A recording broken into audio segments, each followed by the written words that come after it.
वर्णन आता है चरित्र में कि सबसे पहला शब्द श्री हितरवंश महाप्रभु ने श्री राधा यही कहा।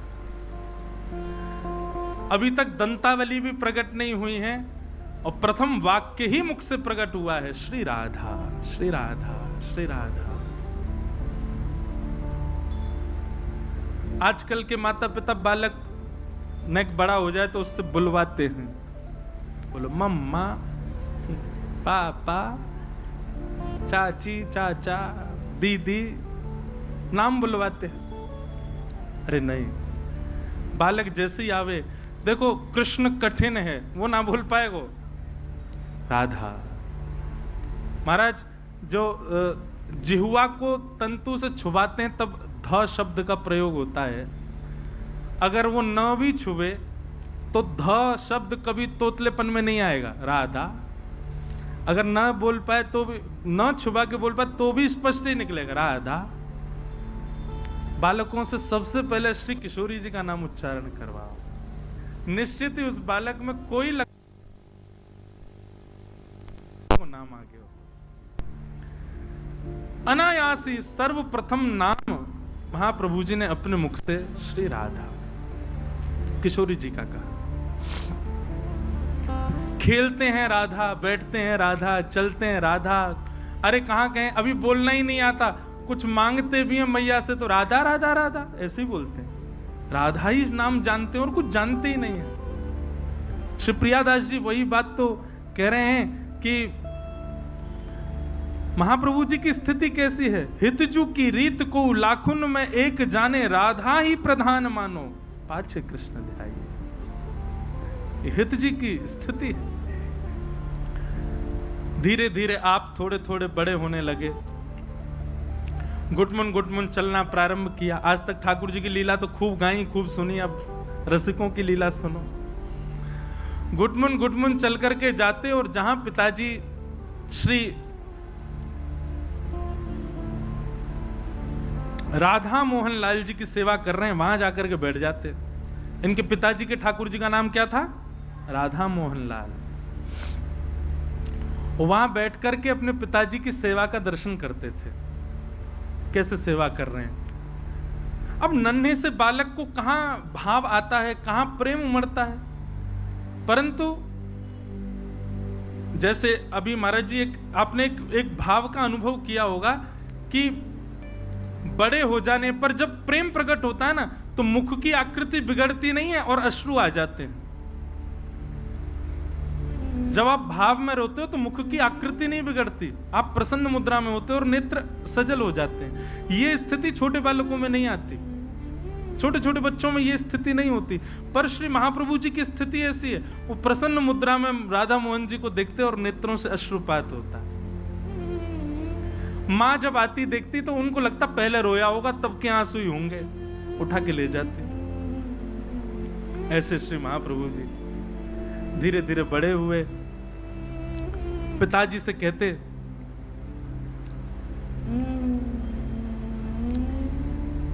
सेवा में जाने के लिए साथ में, तो पिताजी बालक समझ करके पीछे ही छोड़ देते, बोले तुम बाहर ही रहना, अंदर नहीं आना, मैं सेवा कर रहा हूं। तो बेचारे द्वार पर ही खड़े खड़े देखते। स्थिति ऐसी हुई कि अब सेवा के बगैर रहा नहीं जाता। वंशी तो कैसे रहे ठाकुर के बिना। और महाप्रभु जी के 4 स्वरूप बताए गए हैं। वे आचार्य भी हैं, वे ठाकुर जी की अधर की वंशी भी हैं, वे अंतरंग भाव से सहचरी भी हैं, और श्री हित का मतलब ही होता है प्रेम, प्रेम स्वरूप हैं। 4 स्वरूप बताए ना श्री प्रियादास जी महाराज ने। रहें कैसे सेवा के बिना? सेवा ही उनका सर्वस्व, उसके बिना कुछ आता ही। पिताजी नहीं प्रवेश करने देते तो बाहर चले जाते। बच्चे तो खेलते थे और महाप्रभु जी बैठे बैठे राधा राधा राधा चिंतन करते। उनका खेल ही सेवा है। प्रिया प्रियतम का अंतरंग विलास ही वैष्णवों की सेवा, उनका खेल ही वही है, उनकी दिनचर्या ही वही है, उनकी रहो बस, दोनों युगल सरकार प्रसन्न रहो, इसी में ही हमारो सुख। महाराज एक पद में पढ़ रहा हूं कुछ दिना पहले, तो वह पद में और जैसे ही ठाकुर जी गए तो ठाकुर जी को पटकाऊ उरज गो, श्री जी भी उरज गई, ठाकुर जी भी उरज गए। तो सब सखियां अपने स्थान से उठ गईं, अरे दोनों उलझ गए, चलें तो। तभी ललिता विशाखा सखी ने सब रोक लिया, बोले सुनो उलझे ही रहने दो इन्हें। बोले उलझे ही रहेंगे तो कम से कम नेत्रन के सामने तो रहेंगे, सूरज गए तो कहीं और चले जाएंगे, उलझे ही रहने दो। अब ये कितनी अंतरंग बात है, ये महलों की चर्चा है, बाहर वाले इनको पता ना पड़ेगी यह बात की। महलन की चर्चा, महल में क्या होता है ये महल वाले ही जानते हैं, बाहर घूमने वाले बस अंदेशा लगाते रहते हैं ये चल रहा होगा। ये सब चर्चाएं अंदर भीतर की हैं, ये कौन समझे। तो रसिक जनों का खेल, रसिक जनों का जीवन, रसिक जनों की दिनचर्या केवल सेवा है ठाकुर जी की, उसके अलावा कुछ कर ही नहीं सकते वो।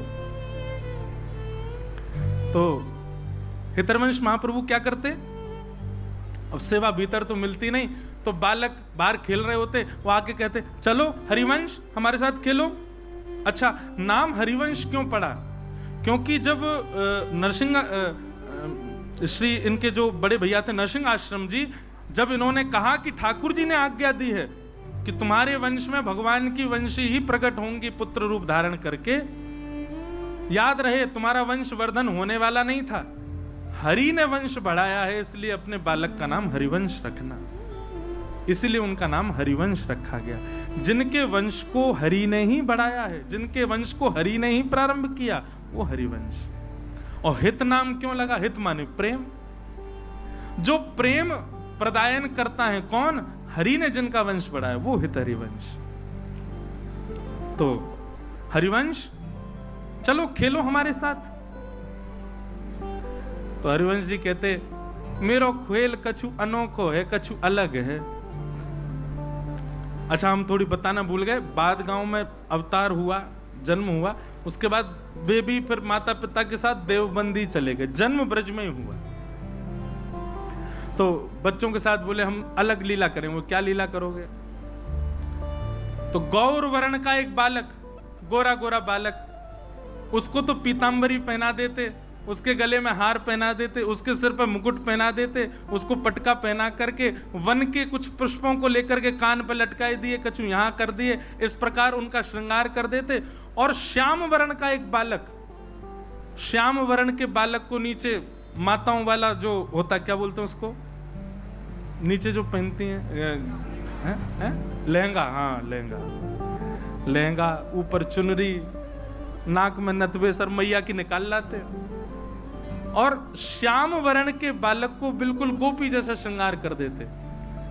मतलब मन में भाव क्या आता कि किशोरी जी तो आज पीतांबरी पहन करके, मुकुट पहन करके घूम रही हैं और श्याम सुंदर सखी बन करके घूम रहे हैं, ऐसी भावना आती उनके। परिवर्तित श्रृंगार कर देते। उनके श्रृंगार को ठाकुर जी स्वीकार करते थे। कैसे? यहां श्री व्यास मिश्र जी भोग की थाली लेकर के आए और श्री राधा मोहन लाल जी के सामने जैसी पधराई और पर्दा करके गए। थोड़ी देर बाद जैसे ही पर्दा हटा करके भोग उठाने लगे, भोग उठाते ठाकुर जी को देखा, सो क्या पाया कि ठाकुर जी तो गोपी बने हुए हैं चुनरी ओढ़ करके, और किशोरी जी जो है उन्होंने मुकुट धारण कर रखो। परिवर्तित श्रृंगार उनकी सेवा में हो जाता। व्यास मिश्र जी बोले मैंने तो सुबह श्रृंगार किया था, मुकुट तो मैंने ठाकुर जी को धराया, ये ठाकुर जी चुनरी ओढ़ के काहे को बैठे हैं, और ये किशोरी जी मुकुट धारण करके बैठी हैं। श्रृंगार परिवर्तित कर दिया, दोबारा से ठीक किया। पता नहीं कहां दिमाग रहता, आजकल बुढ़ापा आ गया है। श्रृंगार व्यवस्थित करके और अनवसर का समय करके, और जैसे ही गए वापस, थोड़ी देर बाद लौट करके जब आए और जैसे पर्दा पुनः खोला तो फिर से क्या पाया, ठाकुर जी ने फिर से चुनरी पहन ली, किशोरी जी ने फिर से मुकुट धारण कर लिया, फिर से श्रृंगार परिवर्तित है क्यों? व्यास मिश्र जी बोले जी हो क्या रहा है, ये लाल जी कैसी लीला कर रहे हैं? तभी आपकी दृष्टि बाहर गई और बाहर खिड़की से झांक करके आपने देखा तो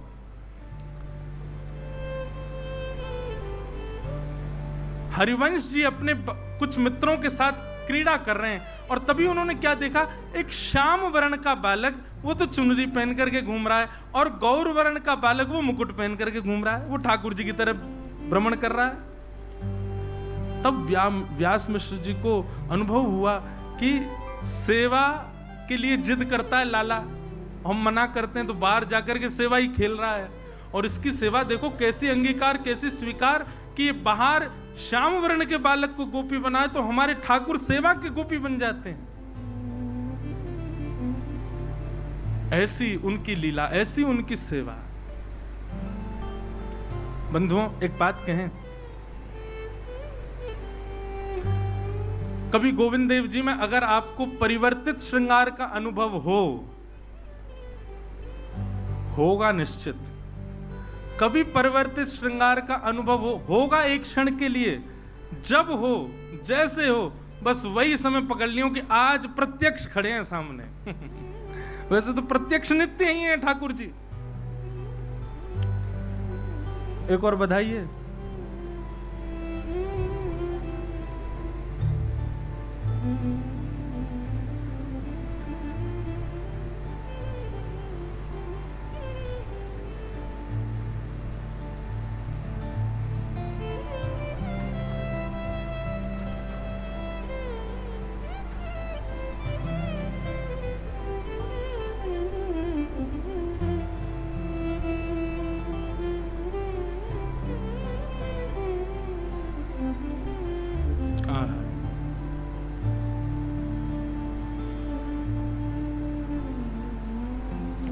जो उरझवे वाली लीला बताई ना, वही लीला को भाव वो सरस माधुरी जी कोई पद है। हा हा वाह।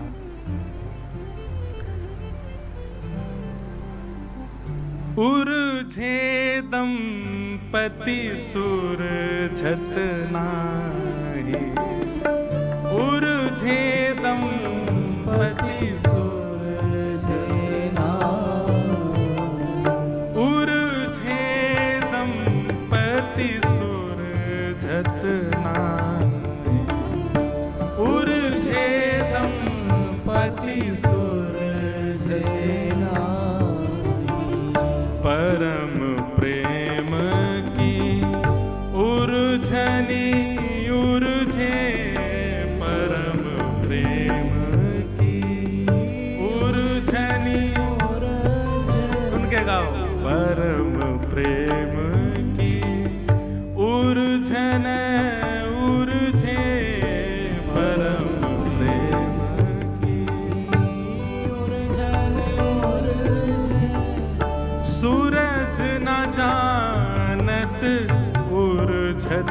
जाहि, सूरज न जानत उर्झत जाहि। ऐसे प्रेम की उलझन में उलझे दोनों कि खूब प्रयास कर रहे हैं, जितने सुरझवे को प्रयास कर रहे हैं उतने उलझते जा रहे हैं।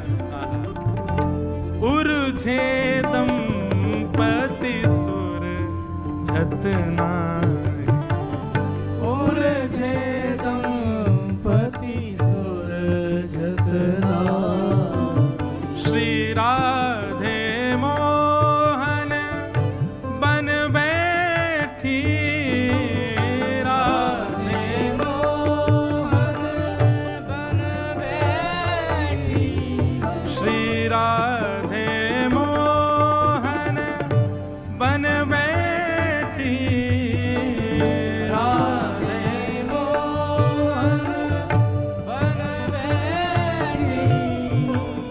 मोहन राधे हैं दरसाही, मोहन राधे हैं दरसाही। ललित लतन तर रंगे नेह रंग, ललित लतन तर रंगे नेह रंग। रति मैन लखी छवि छवि सकुचाही, रति मैन लखी छवि सकुचाही। उर्झे दंपति सुरझत नाही, उर्झे दंपति सुरझत नाही। अधर अधर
सखी गन मीन मगन अब गाहे, सखी गन मीन मगन अब गाहे। कितना सुंदर भाव है। सरस माधुरी सिंधु युगल वर, सरस माधुरी सिंधु युगल।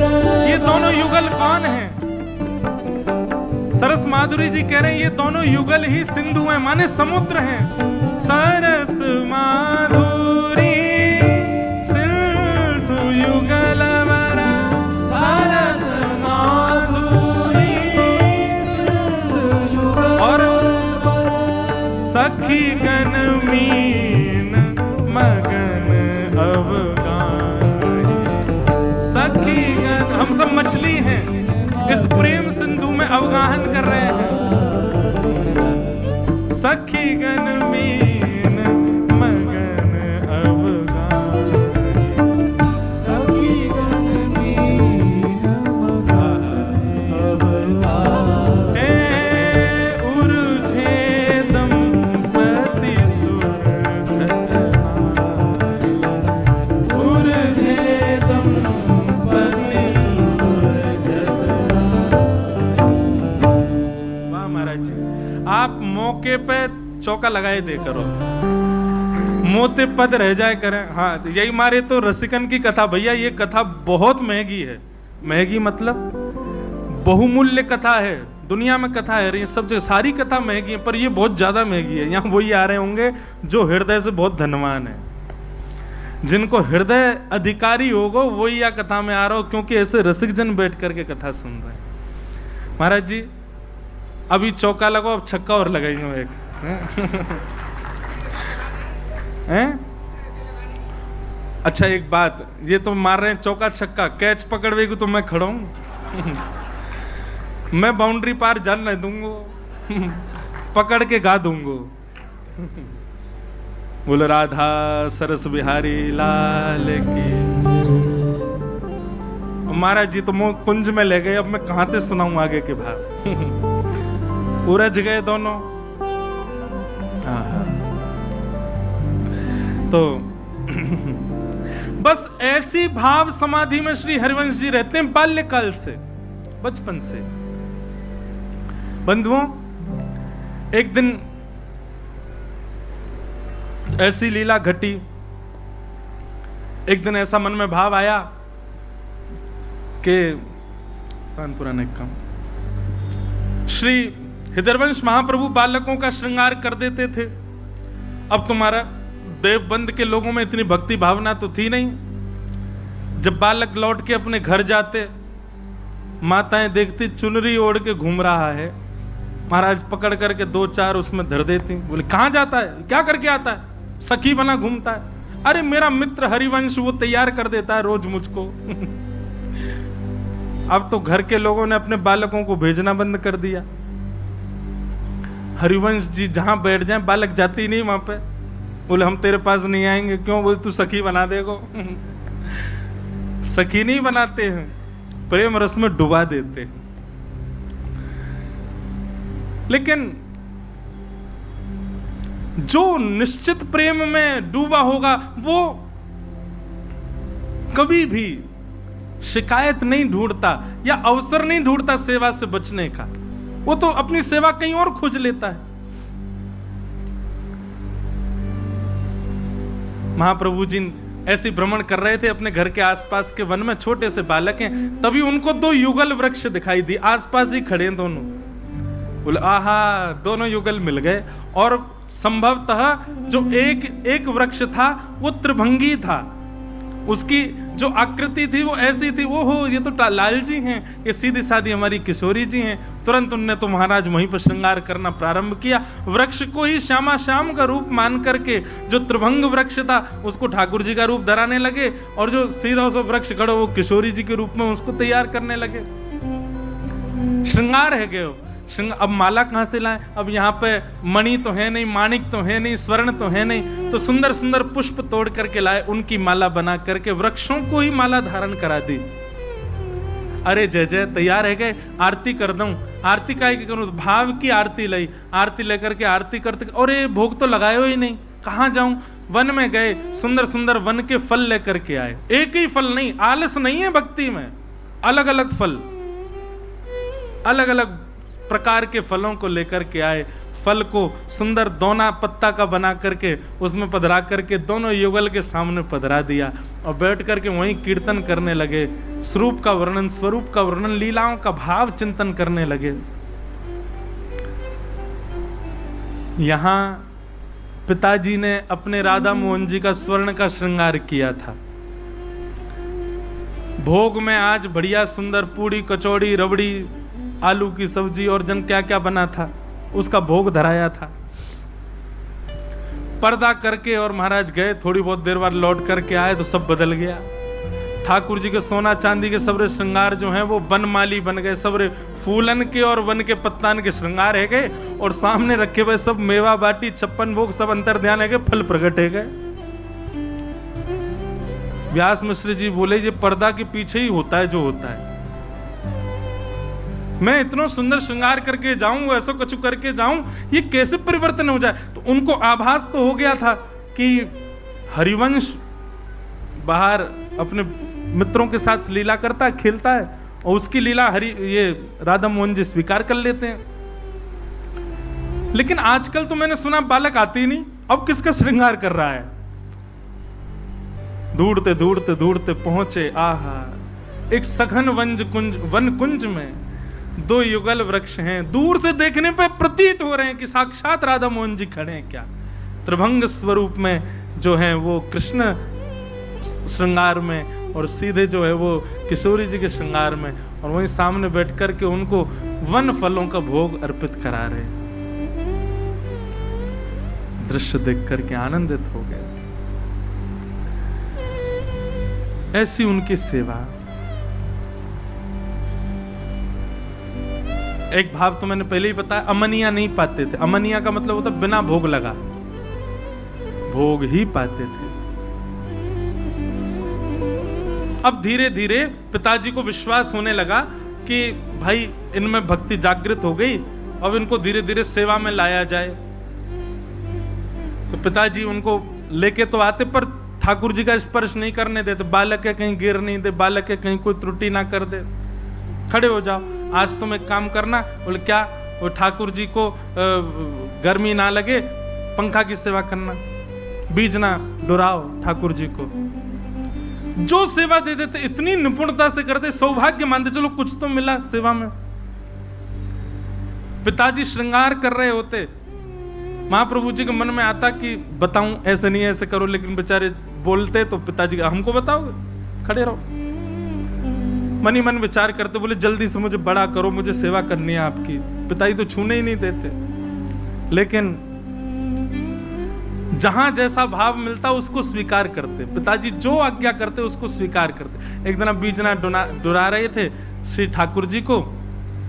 ठाकुर जी बैठे हैं, बीजना करते करते करते करते करते भाव समाधि में प्रवेश कर गए। उस दिन शरद पूर्णिमा थी, और शरद पूर्णिमा को वंशी ना बजे ये कैसे हो सकता है? वो तो प्रमुख दिन है।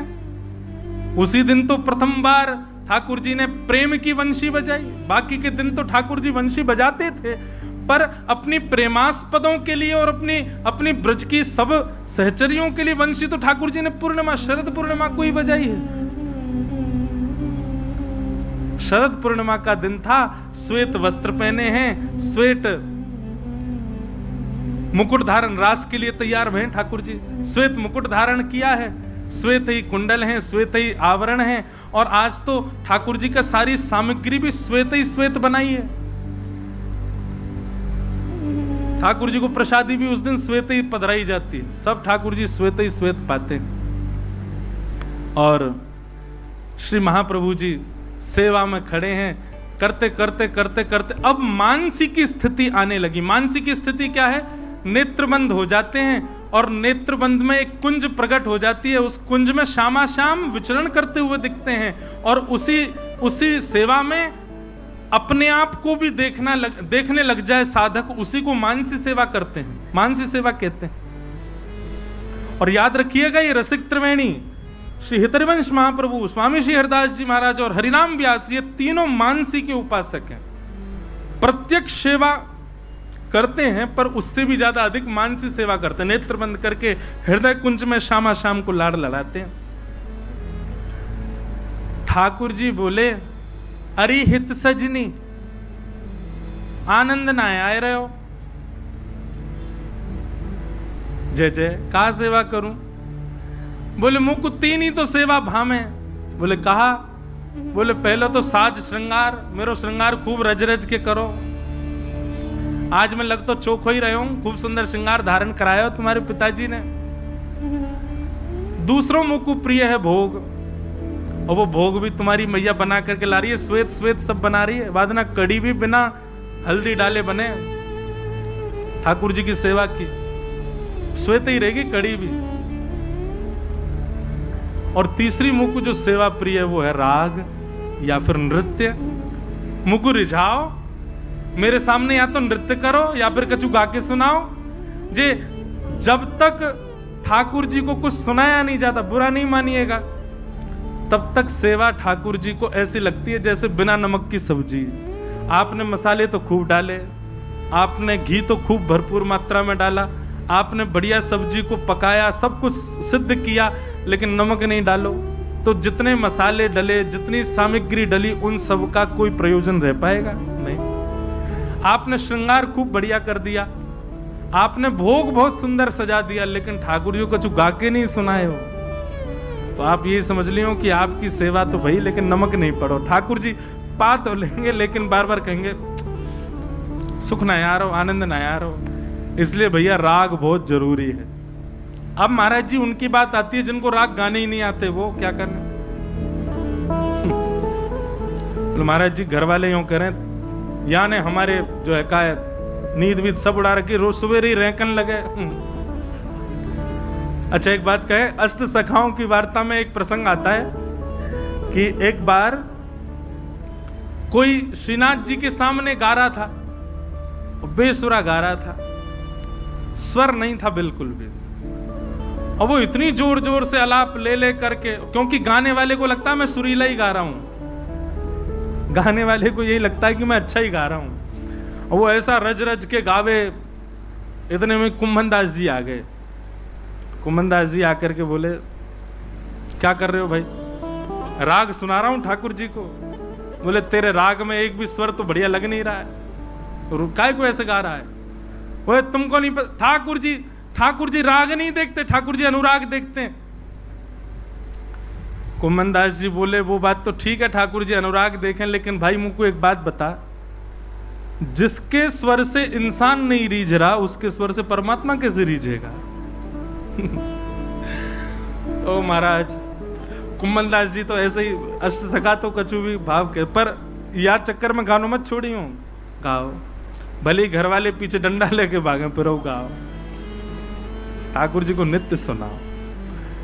हमारे एक पंडित जी हैं, उनसे गाना नहीं आता, वो जबरदस्ती हमारे लाल जी के सामने गाते हैं, जबरदस्त रोज गाते हैं। और महाराज जी मैं उनसे कहूं, मैंने कि तुम्हारा सा तो सध नहीं रहा है।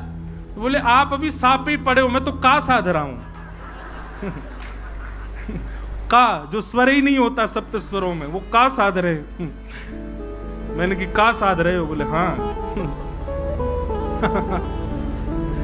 जो टीवी में दिखाए गए ये वो महापुरुष नहीं है, वो दूसरे हैं, वो आए नहीं है यहाँ। तो आहा,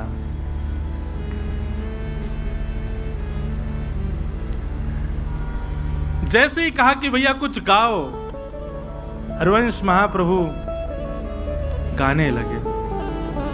हरिवंश महाप्रभु तो रास का पद गा रहे हैं मानसी में, और ठाकुर जी रास विहार कर रहे हैं।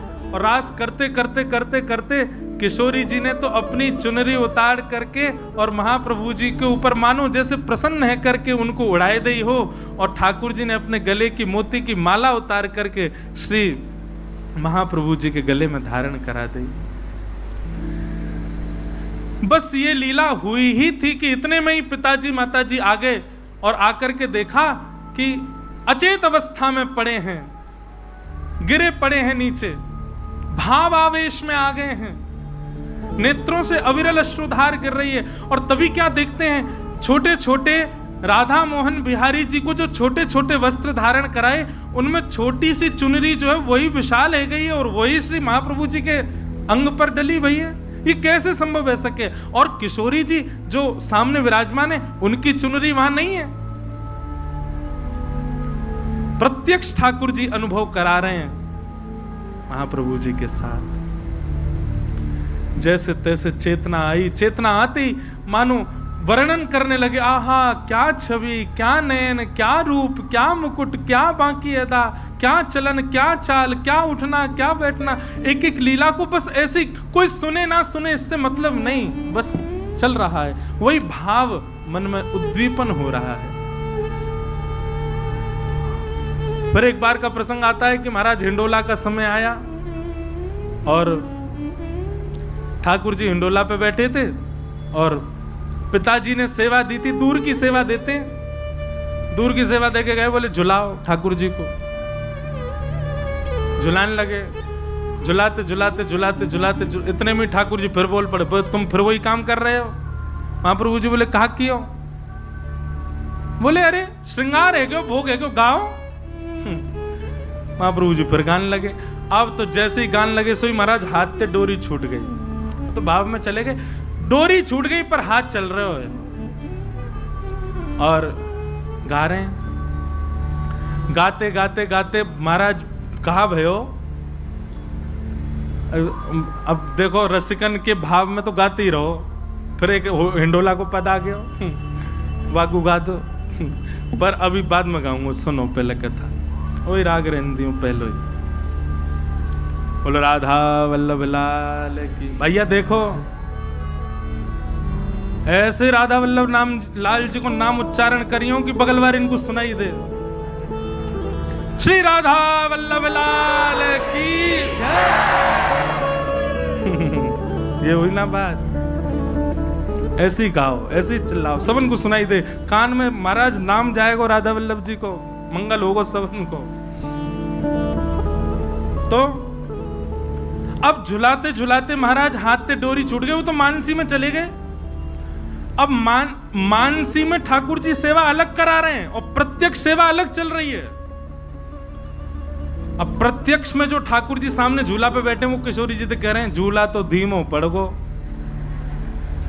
किशोरी जी बोली पड़े ही जाएगो, तुमने आज्ञा जो कर दी गावे की, वो मानसी में चले गए और मानसी में सेवा कर रहे हैं। अब झूला क्यों झूलते हैं?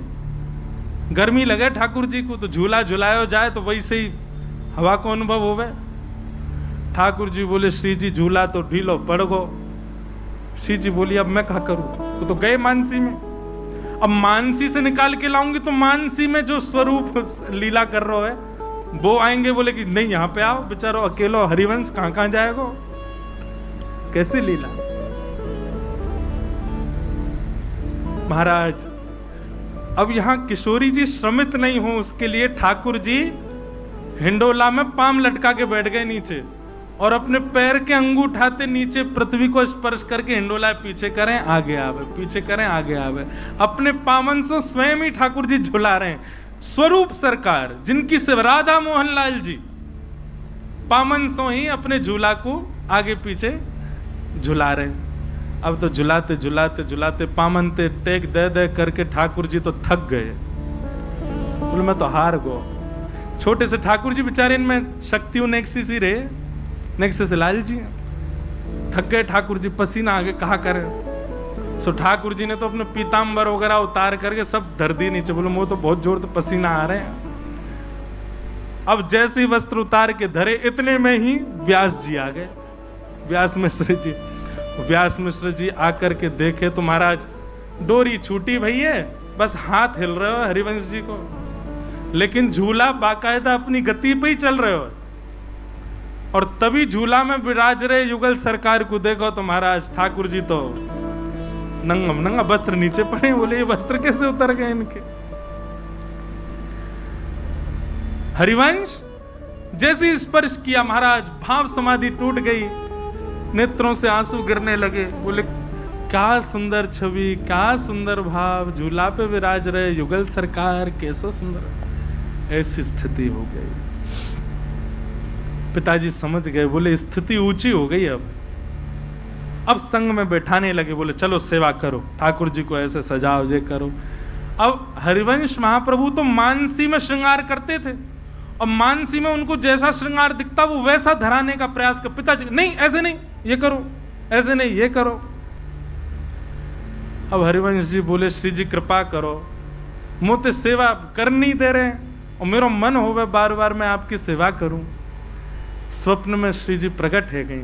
बोले तुम काय को चिंता करो, एक काम करो, अपने अपने प्रियालाल जी ले आओ।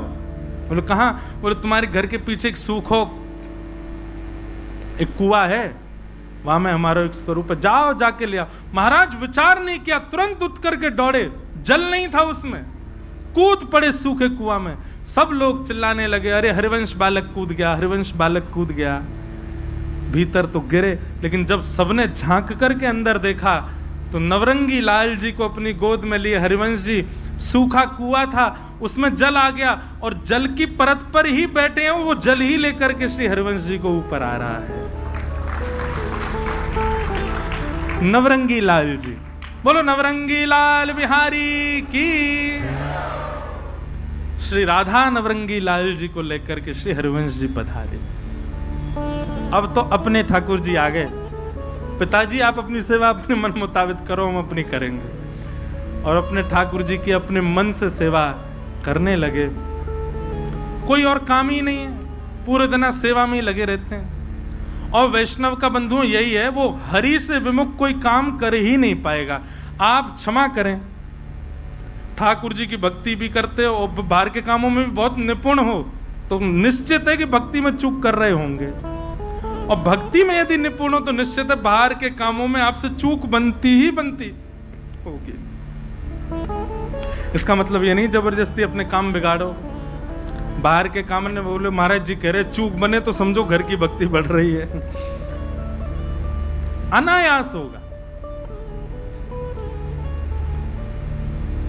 गांव के लोग सब आते, बोले आप एक काम करो, ये बालक पूरे दिन नवरंगी लाल जी में ही लगा रहता है, उन्हीं की सेवा करता, या को ब्याह कर दो, ब्याह कर दो, पत्नी आके बुद्धि ठिकाने लगाएगी। महाराज जी वास्तव में ऐसा होता है? ऐसा होता है?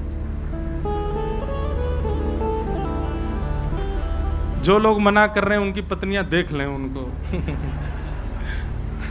कई लोग हाँ करें, नहीं सही बात है, बुद्धि तो ठिकाने लग जाती है। बोले ब्याह कर दो। और महाराज सब लोगों के बहुत कहने पर अब हरिवंश जी को ऐसा तो कुछ था नहीं कि अपनी कोई विशेष इच्छा हो। एक ही भाव कहा होगा कि भैया देख लो, दो दो सेवा हैं घर में, संभालने वाली हो तो करा दो ब्याह। तो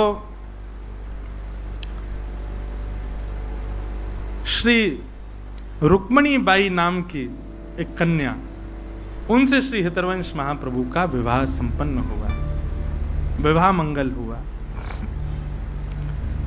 विवाह के उपरांत दोनों युगल की सेवा करने, जैसे महाप्रभु जी वैसी उनकी गृहिणी, वो भी सेवा करने लगी।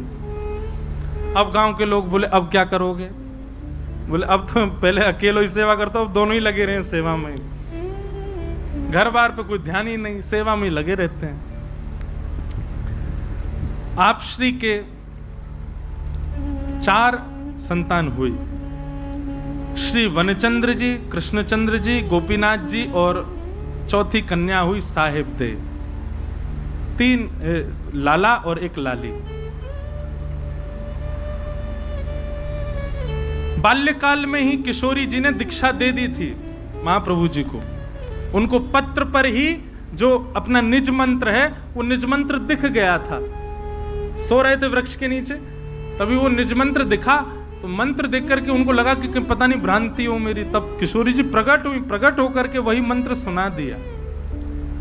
तो महाप्रभु जी की गुरु आचार्य कौन है? हित संप्रदाय के जो आचार्य हैं वो हमारी श्री किशोरी जी हैं, राधा रानी। उन्हीं से ही यह वंश प्रारंभ हुआ, ये परंपरा, गुरु परंपरा प्रारंभ हुई।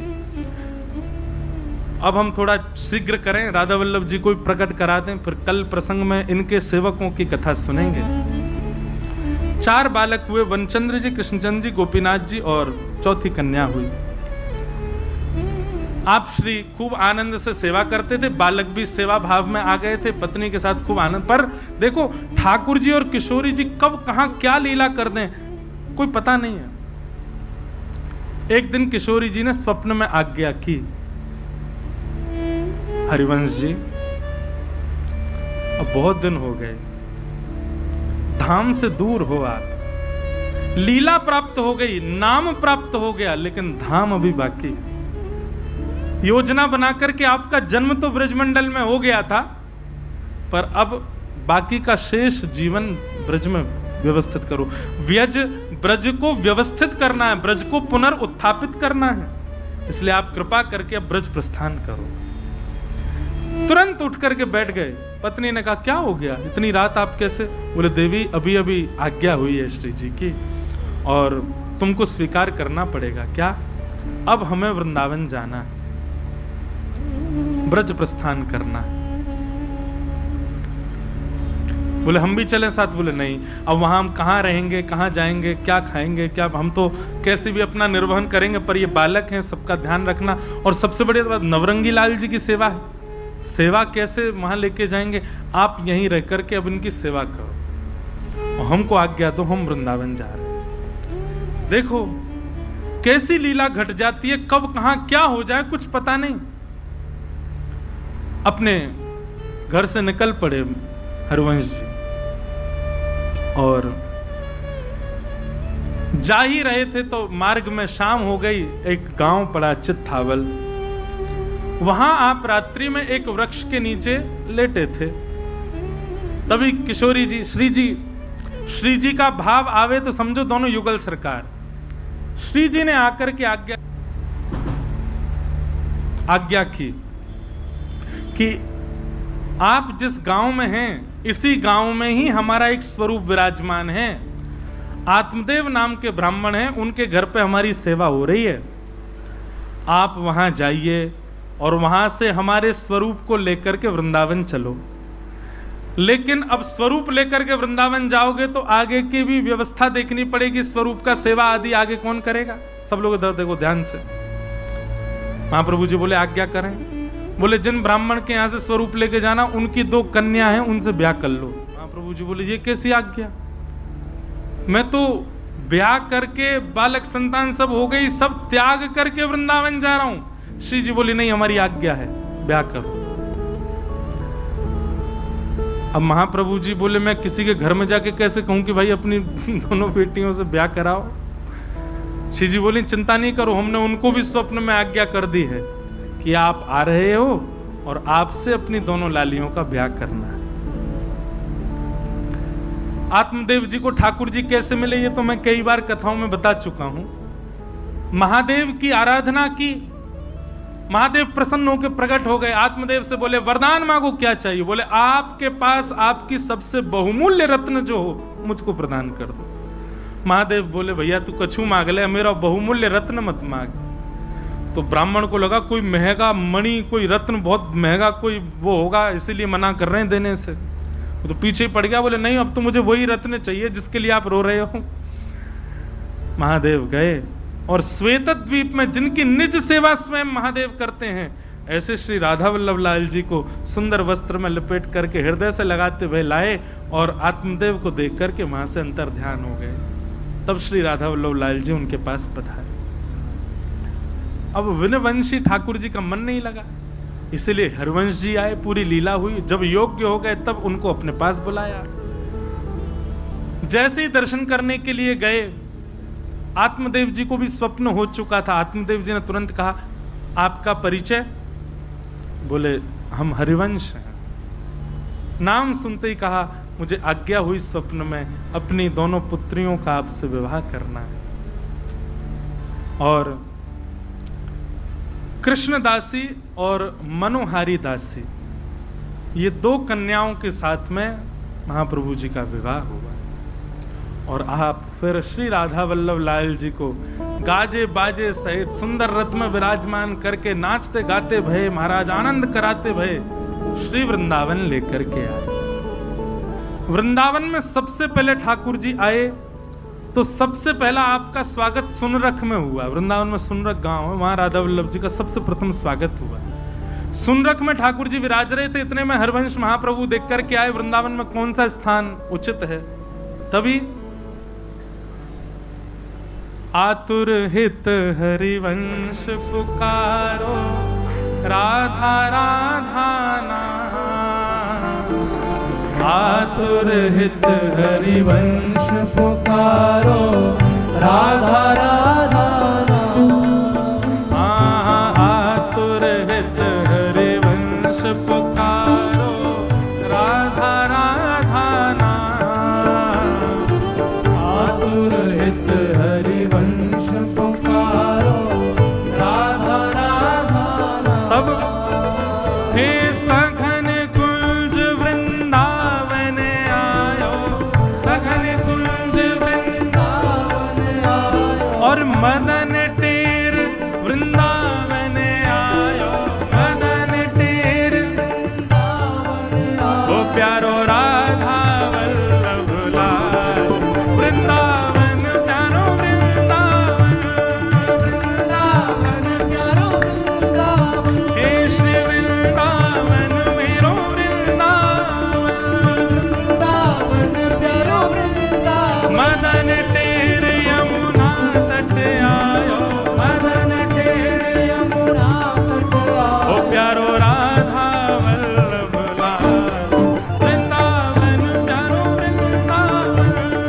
वृंदावन प्यारो वृंदावन। हे श्री वृंदावन मेरो वृंदावन, वृंदावन मेरो वृंदावन। जय जय राधा वल्लभ हित हरिवंश, जय राधा वल्लभ हित हरिवंश। ओ जय जय राधा वल्लभ प्यारो हरिवंश, जय राधा वल्लभ। भुजा उठा के ओ जय जय श्री वृंदावन श्रीवन चंद्र, श्री वृंदावन श्रीवन चंद्र। ओ जय जय श्री वृंदावन श्रीवन चंद्र, श्री वृंदावन श्रीवन चंद्र। ओ जय जय राधा वल्लभ प्यारो हरिवंश, जय राधा वल्लभ प्यारो हरिवंश। ओ जय जय राधा वल्लभ श्री हरिवंश, जय राधा वल्लभ श्री हरिवंश। मदन टेर ऊंची ठौर, ये स्थान सबसे प्रिय लगा श्री महाप्रभु जी को, और आपने श्री राधा वल्लभ लाल जी को मदन टेर ऊंची ठौर पर ले जाकर के विराजमान किया। बोलो श्री राधा वल्लभ लाल की। ऐसी जय बोलवे की कही हमने। बोलो राधा वल्लभ लाल की। श्री हृदयवंश महाप्रभु की। प्यारे वृंदावन धाम की जय जय श्री। और वृंदावन में प्रकट भये श्री राधा वल्लभ लाल, हमारे वृंदावन के निधि। निधि का मतलब क्या होता है? निधि का मतलब बहुमूल्य वस्तु। हमारे वृंदावन के 7 निधियों में एक निधि श्री राधा वल्लभ लाल जी वृंदावन में आकर के प्रकट भये।